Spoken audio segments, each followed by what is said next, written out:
ዕለታዊ መረጃዎችና ዘገባዎችን ጀመጥቻለሁ። መረጃና ዘገባዎችን እየተከታተላችሁ አብራችሁ እንድትቆዩ ነው በአክብሮት የምጋብዛችሁ። በዚህ ሰዓት እንደተለመደው ወታደራዊ ዝርዝር የግንባር መረጃዎችን ወደ እናንተ አደርሳለሁ።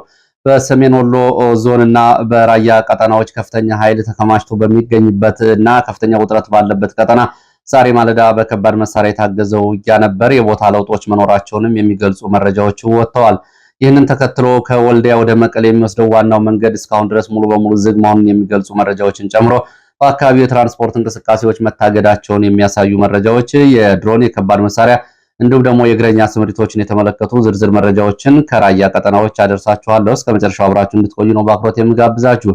ሌሎች ተዛማጅ መረጃዎችም አሉኝ። እነዚሁንም ወደ እናንተ አደርሳለሁ። በቋሪት ባቸፈር በጎጃም ቀጠና ያገኘኋቸውን አሁናዊ መረጃዎች ወደ እናንተ አደርሳለሁ። በተለያዩ አካባቢዎች ወለጋም እንዲሁም ደግሞ ሌሎች ፖለቲካዊ፣ ዲፕሎማሲያዊ፣ ወታደራዊ መረጃዎች ተካተዋል። እስከ መጨረሻው አብራችሁ እንድትቆዩ ነው በአክብሮት የምጋብዛችሁ።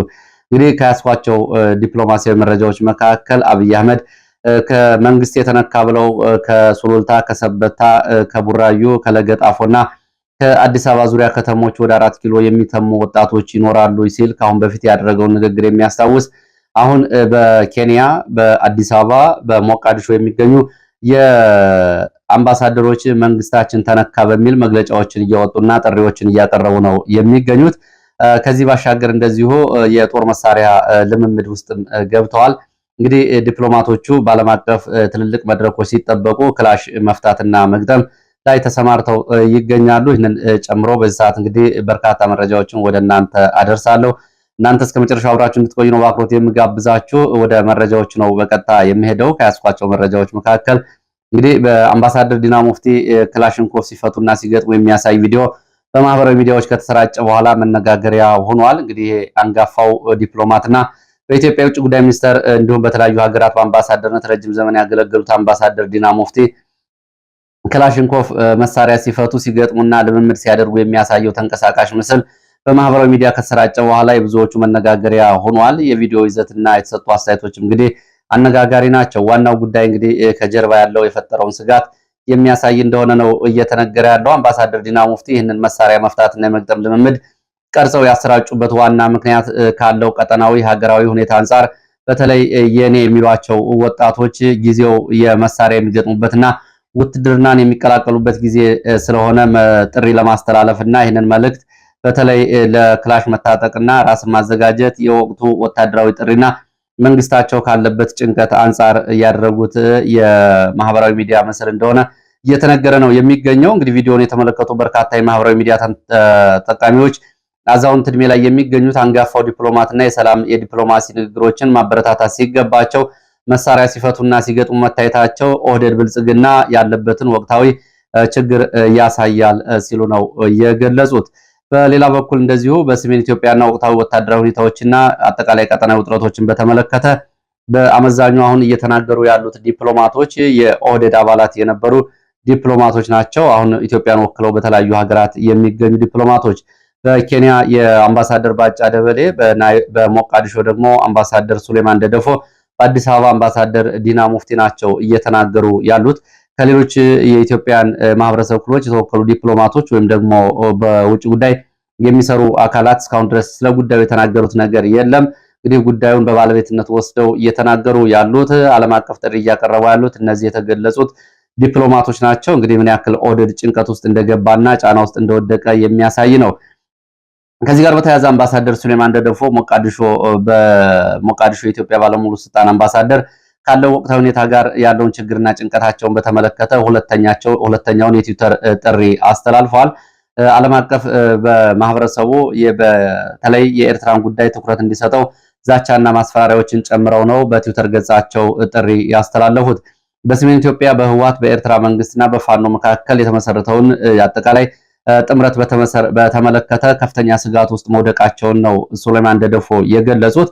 ይህንን በተመለከተ እንግዲህ የህወሓት ክንፍ አመራሮች የስርዓት ለውጥ ጥሪያቸውን በግልጽ ማስተጋባት መጀመራቸው ከፍተኛ ስጋት እንደፈጠረባቸው በህዝብ የተመረጠውን የፌዴራል መንግስት በኃይል የማስወገድ ፍላጎታቸውን ህወሓቶች ይፋ አድርገዋል በሚል ይህንን ጥሪ እያቀረቡ ይገኛሉ።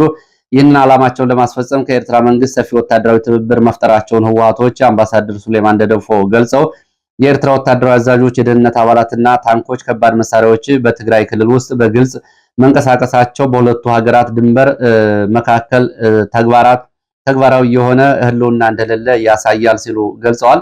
በተጨማሪም የኤርትራ ሰራዊት በኢትዮጵያ ግዛት ዘልቆ መግባት እስከ ራያ አላማጣ አካባቢዎች የሚንቀሳቀስ ሲሆን ከህወሓትና ከፋኖ ጋር ጥምረትና ቅንጅት መፈጥሮ በፌዴራል መንግስቱ ላይ የተቀናጀ ወታደራዊ ጥቃት ለማድረስ ዝግጅት እያደረገ እንደሚገኝ ሱሌማን ደደፎ ገልጸዋል። ይህ የኤርትራ መንግስት በኢትዮጵያ ውስጥ ጉዳይ ያደረገውን ግልጽ ጣልቃ ገብነትና ሉዓላዊነት ድፍረት የፌዴራል መንግስት በሀገራዊ ደህንነቱን ለማስከበር ተመጣጣኝ እርምጃዎችን እንዲወስድ በወሰን አካባቢዎች አስተማማኝ የመከላከያ ቀጠና ወይም ደግሞ በፈር ዞን እንዲዘረጋ የሚያስገድደው እንደሆነ ነው የገለጹት።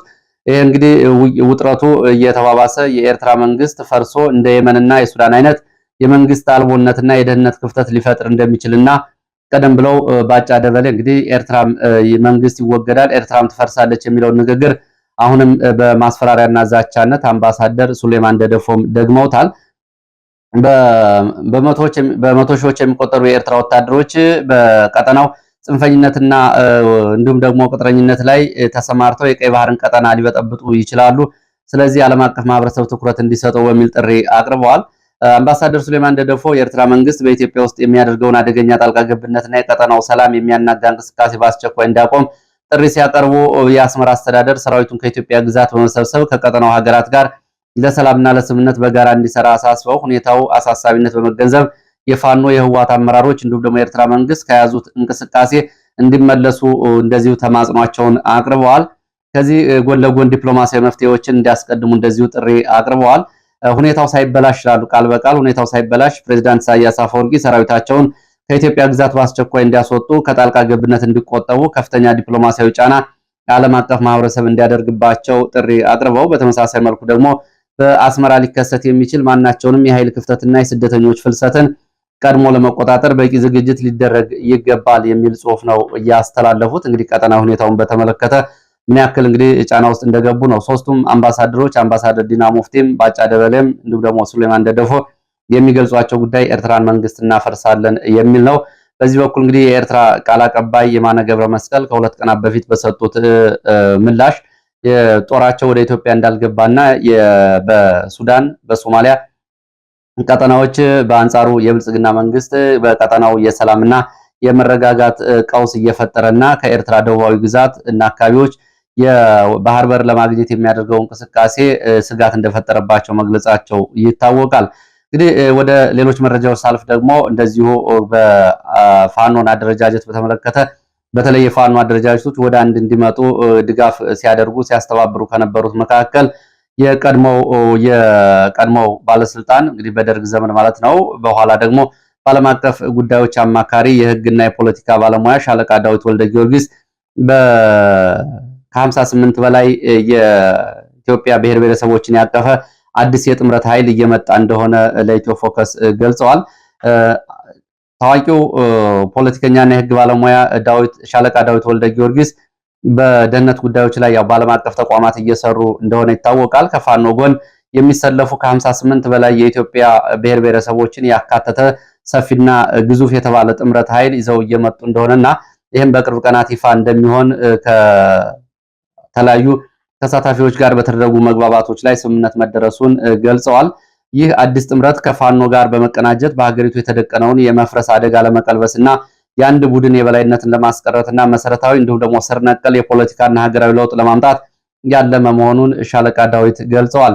ሻለቃ ዳዊት ከህወሓት ጋር የሚደረግን ጥምረት ኮንነዋል። ማንኛውም አይነት ከህወሓት ጋር የሚደረግ ጥምረት ህወሓትን ከትላንት ስህተቱ ያልተማረና የአማራን ኃይል ወደ ተከታይነት የሚያወርድ እንጂ አዋጭ ስትራቴጂነት የለውም ሲሉ ስጋታቸውንም ገልጸዋል። የአማራ ኃይል ከህወሓት ጋር ጥምረት ከመፍጠር ይልቅ ራሱ ወሳኝ ኃይል ሆኖ የሌሎችን የምስራቅ፣ የደቡብ፣ የመካከለኛው ኢትዮጵያና የሌሎች አካባቢ ኢትዮጵያ ኃይሎችን በማሰባሰብ የፋኖ በአንድ ህብረት ስር እንዲቆሙ ማድረግ እንዳለበት አሳስበው በዚህ ቀጠና ከህወሓት ጋር የሚደረገው ትብብር ግን አክሳሪ እንደሆነ ስጋታቸውን ገልጸዋል። ከዚህ ጋር በተያያዘ እንግዲህ 58 የኢትዮጵያ ብሔር ብሔረሰቦች በደቡብ ምዕራብ ኢትዮጵያ በምዕራብ ቀጠና ያሉ ኃይሎች የተሰባሰቡ ያሉበት ኃይል ይፋ መሆኑን ተከትሎ እንግዲህ ሙሉ ቃለ መጠይቅ እንደዚሁ እንደሚሰጡ ገልጸዋል። ወደ ሌሎች መረጃዎች አልፋለሁ። ትብብር ለኢትዮጵያ በአበሽጌ ወረዳ በጉራጌ ዞን የተፈጸመውን ግድያ የሚያወግዝ መግለጫ አውጥቷል።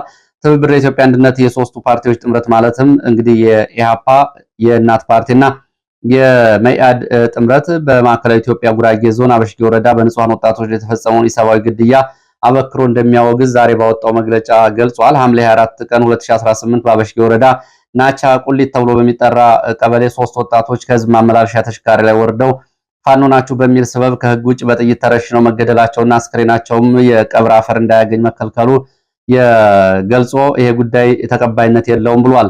ግፍ ሰለባዎቹ አንዱ የሆነው ይታገሱ አሰግደው ወንድም ቀደም ሲል ከሐዋሳ ተይዞ መረሸኑን እንዲሁም ከወር በፊት በዚህ ወረዳ ደግሞ ዳርጌ ቀበሌ ግዛቸው ግርማ የተባለ ሌላ ወጣት በዘፈቀደ መገደሉን በመጥቀስ በጥቃቱ ቤተሰብና ማንነት ያተኮረ ጥቃት እንደሆነ ገልጿል።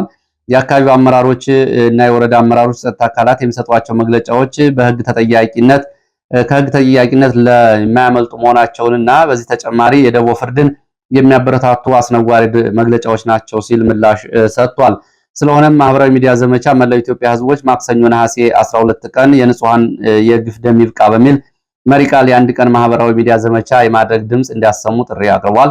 ግድያው የፈጸሙት ትዕዛዝ የሰጡ የጸጥታ አካላት ለፍትህ እንዲቀርቡና ህዝቡ ተጽዕኖ እንዲፈጥር ጠይቋል። ገለልተኛ ምርመራ እንዲደረግና የተጀመሩ የማን አለብኝነት መግለጫዎች እንዲቆሙና በጉዳዩ ላይ አፋጣኝ ገለልተኛ ግልጽ ምርመራ እንዲካሄድ እንደዚሁ ጥሪ አቅርቧል። ትብብር ለኢትዮጵያ በሰጠው መግለጫ ሌላው ሲፒጂ ዓለም አቀፉ የጋዜጠኞች መብት ተከራካሪ ድርጅት በኢትዮጵያ በስር ላይ የሚገኙ ጋዜጠኞች ይቅርታ እንዲጠይቁ የሚያደርገውን ግፊት መኮነኑንና ውድቅ ማድረጉን ገልጿል።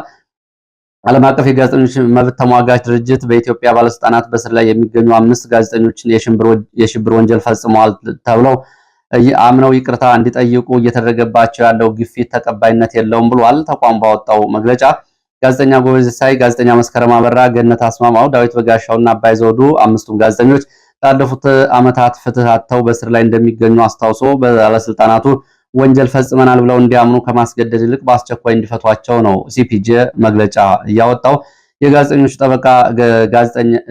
የጋዜጠኞቹ ጠበቃ የህግ ባለሙያ ሰለሞን ገዛኸኝ ለሲፒጄ እንደገለጹት ደንበኞች ራሳቸውን ወንጀለኛ የሚያደርግ የቅሬታ ደብዳቤ እንዳይጽፉ ያሳውቁ እንደነበርና የማረሚያ ቤት ኃላፊዎች ግን ከእንግዲህ በጋዜጠኝነት አንሰራም የሚል ቃል እንዲገቡ ማስፈራራታቸውና ከእስረኞች የነጠሏቸው መሆኑን ለሲፒጄ ገልጸው የሲፒጄ የአፍሪካ ፕሮግራም አስተባባሪ ሙቱኬ ሞሞ ባለስልጣናቱ ጋዜጠኞቹን ለማዋረድ የሚያደርጉትን ጥረት በማውገዝ በአማራ ክልል ከተቀሰቀሰው ግጭት ጋር በተያያዘ በሽብርተኝነት የተከሰሱ እነዚህ ጋዜጠኞች ተፈተው ወደ መደበኛ ስራቸው እንዲመለሱ ጥሪ አቅርበዋል።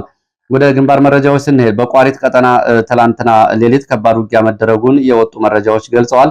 በቋሪት ወረዳ ገነት አቦ ተብሎ በሚጠራ አካባቢ ከማለዳ ጀምሮ እስከ ረፋድ ድረስ በዘለቀ ውጊያ በአካባቢው ሰብአዊ፣ ቁሳዊና ወታደራዊ ኪሳራ መድረሱን የወጡ መረጃዎች ገልጸዋል። ውጊያው የተቀሰቀሰው ፋኖ ወደ አካባቢው ካምፖች ዘልቆ የከፈተውን ጥቃት ተከትሎ መከላከያ አጸፋ ምላሽ መስጠቱ በአካባቢው ለሰዓታት የዘለቀ ውጊያ እንደተቀሰቀሰ ተገልጿል። በዚህ እንግዲህ ውጊያው ጋብ ያለ ቢሆንም በውጊያው የደረሰው ጉዳት ግን በውል አልታወቀም። ቁሳዊና ሰብአዊ ኪሳራዎች እየተጣሩ ነው ተብለዋል።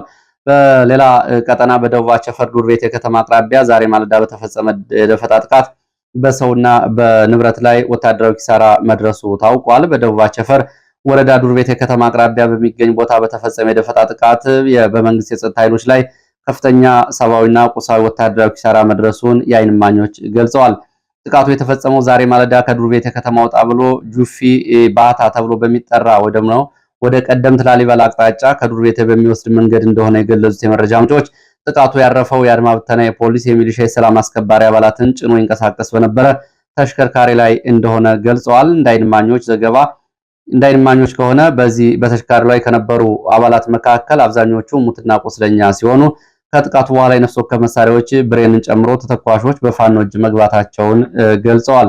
ወደ ምስራቅ ወለጋ ስንሄድ በምስራቅ ወለጋ በኦሮሚያ ክልል ምስራቅ ወለጋ ዞን አንገርጉትን ከተማ ዛሬ 4 የአማራ ተወላጆች ሲቪላኖች በአሰቃቂ ሁኔታ ሌሊቱን ታርደው በገጀራና በስለት ማደራቸውን የወጡ መረጃዎች ገልጸዋል።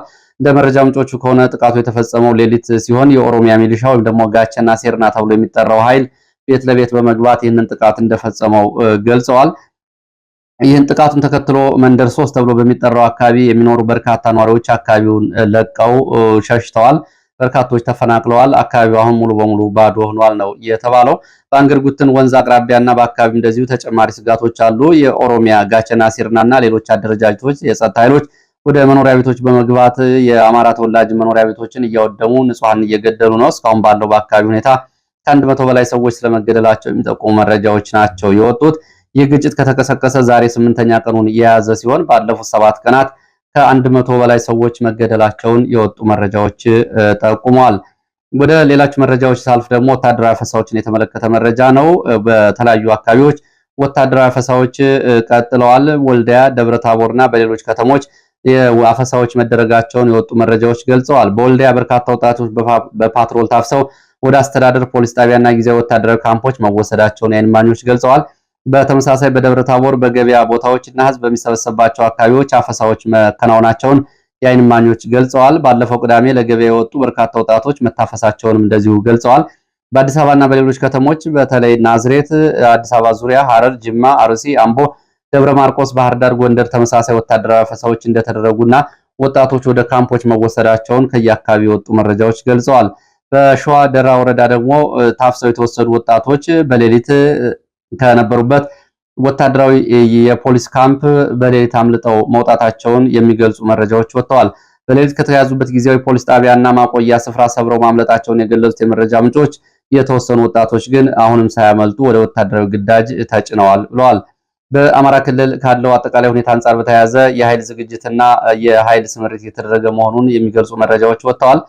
በህዝብ ደህንነትና ፖሊስ የሰላም ደህንነትና ፖሊስ አድማ ብተና ሚሊሻ ሰላም አስከባሪ ተውጣቶ ስልጠና ሲወስድ የቆየው የደጀን ጦር ተብሎ የሚጠራው ኃይል ወደ ግንባር እየተጫነ መሆኑን የወጡ መረጃዎች ገልጸዋል።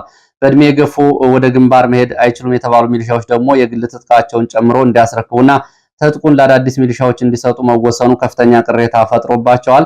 የግል ትጥቃችንን ለማንም አሳልፈን አንሰጥም በማለት ተቃውሟቸውን በማሰማት ላይ እንደሚገኙ የመረጃ ምንጮች ገልጸዋል። ዛሬ ማለዳ ወደ ነበረው ውጊያና በሰሜን ወሎ በተለይ በራያ ቀጠናዎችና በአካባቢ ያለው ሁኔታ የተመለከተ መረጃ ወደ እናንተ ላድርስ። በሰሜን ወሎ ራያ ቆቦ ዛሬ ማለዳ እስከ ረፋድ ድረስ ውጊያ መደረጉን የሚገልጹ መረጃዎች ናቸው የወጡት። በሰሜን ወሎ ዞን ራያ ቆቦ ወረዳ ጮቢበር ተብሎ በሚጠራው ስልታዊ ቀጠና ዛሬ ከማለዳው 1 ሰዓት ተኩል ጀምሮ በከባድ መሳሪያ የተደገፈ አዲስ እና ጠንከር ያለ ውጊያ ስለመቀስቀሱ የዓይን እማኞች ገልጸዋል።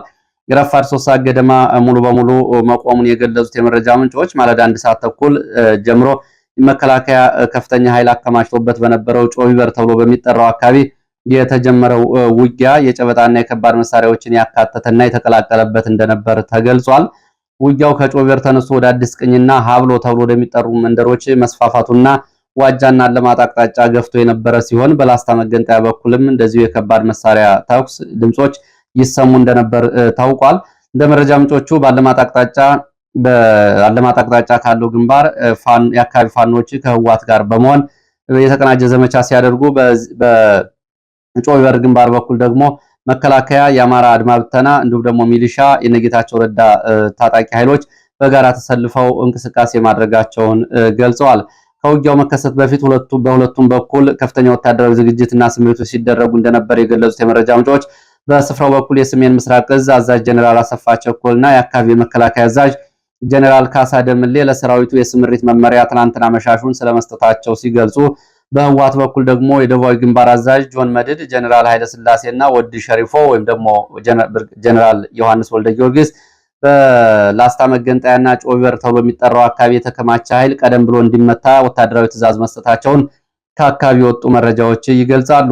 ለ1 ሰዓት ተኩል ያህል በከፍተኛ ውጥረት የቀጠለው ይህ ፍልሚያ ረፋድ 3 ሰዓት ተኩል ገደማ ሊቆም የቻለው በሁለቱም ኃይሎች በኩል የተደረገው ማፈግፈግና እንቅስቃሴን ተከትሎ እንደሆነ የዓይን እማኞች ሲገልጹ፣ ወደ ዋጃና ዋናውን መንገድ ተከትሎ ሲዋጋ የነበረው መከላከያ ወደ ኋላ ተመልሶ ወደ ካምፑ ጮቢበር ገብቷል ሲሉ፣ በአዲስ ቅኝ በኩል ደግሞ እና በሀብሎ በኩል የነበረው የህዋት ታጣቂዎች ደግሞ ለወራት ሲጠቀሙባቸው የነበሩ የባቡር ጣቢያ ጊዜያዊ ካምፖቻቸውን ለቀው ወደ ኋላ ማፈግፈጋቸውን ገልጸዋል። በዚህ በአጭር ሰዓታት ከባድ ውጊያ በሰውና በንብረት ላይ የደረሰው ዝርዝር ጉዳት አልታወቀም ያሉት የመረጃ ምንጮች በአካባቢ ያለው አጠቃላይ ወታደራዊ ውጥረት ግን ከመቼውም ጊዜ በላይ ተባብሶ ቀጥሏል ብለዋል።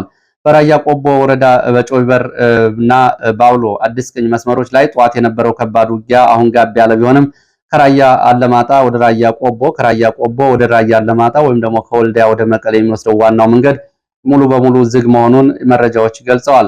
ውጊያው ለ1 ሰዓት ተኩል ከተደረገ በኋላ ቆሟል ያሉት የመረጃ ምንጮች ሆኖም ግን መንገዱ እስካሁን ድረስ ሙሉ በሙሉ ዝግ መሆኑንና የወልዲያ መቀሌ የሚወስደው ዋና መንገድ ለሁሉም አይነት ተሽከርካሪዎችና ለትራፊክ ዝግ እንደሆነ ተገልጿል። ይህ በእንዲህ እንዳለ በአካባቢው ተከታታይ የድሮን ቅኝቶችና ስምሪቶች መኖራቸውንም የዓይን እማኞች ገልጸዋል። የድሮን ቅኝትና እንቅስቃሴዎች በዋናነት በጮቢበር፣ አዲስ ቅኝ፣ ዋጃና ጥሙጋ አካባቢዎች ያተኮሩ እንደሆነ የገለጹት የዓይን እማኞች የድሮን ስምሪት የተደረገው ዛሬ ጠዋት በአካባቢው ሲካሄድ የነበረው ውጊያ ከቆመ በኋላ እንደሆነ ተገልጿል።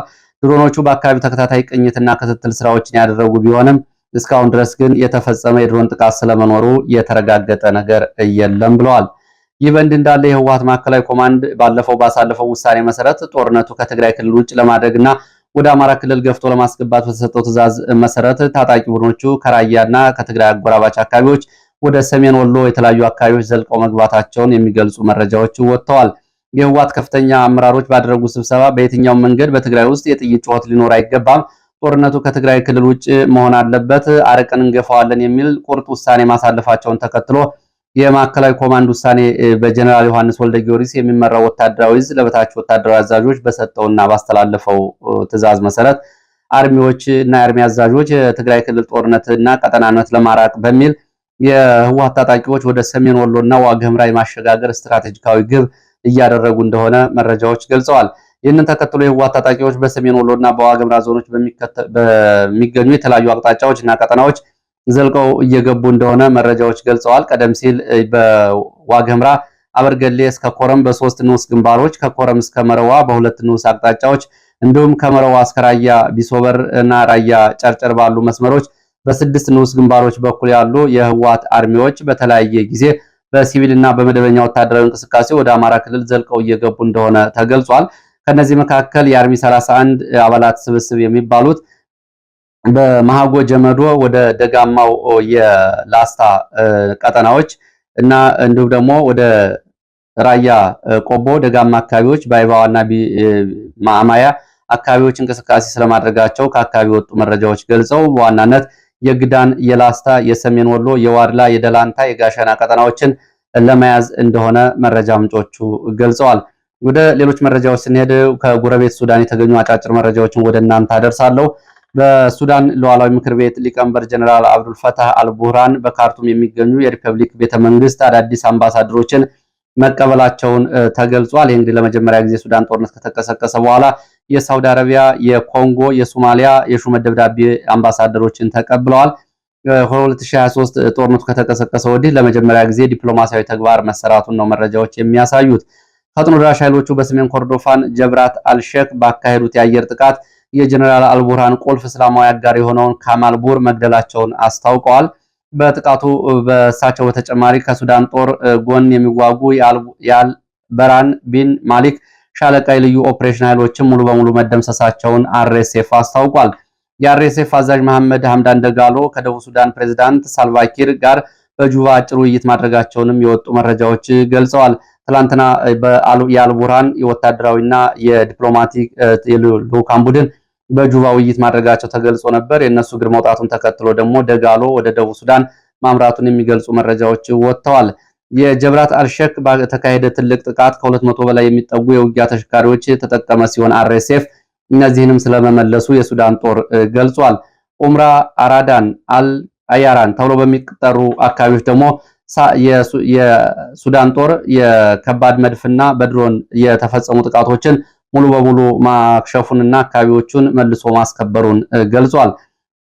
ባል አቢሲያ ተብሎና አልቦይድ ተብሎ በሚጠሩት አካባቢዎች ደግሞ በርካታ አዛዦች መሰወራቸውን የሚገልጹ መረጃዎች ወጥተዋል። ከአልቡርሃን ጦር የ5ኛ እግረኛ ጦር አልሂጃ አዛዥ ጀነራል ሳዲቅ አልጀሊ ከፊት መስመር የሚያፈገፍጉ ማንኛውም ወታደር ላይ ቀጥተኛ ተኩስ እንዲከፈት ጥብቅ ትዕዛዝ ተሰጥተዋል። በዚህ ግንባር በርካታ የአልቡርሃን ወታደራዊ አዛዦችና ታጣቂዎች መጥፋታቸው ተገልጿል።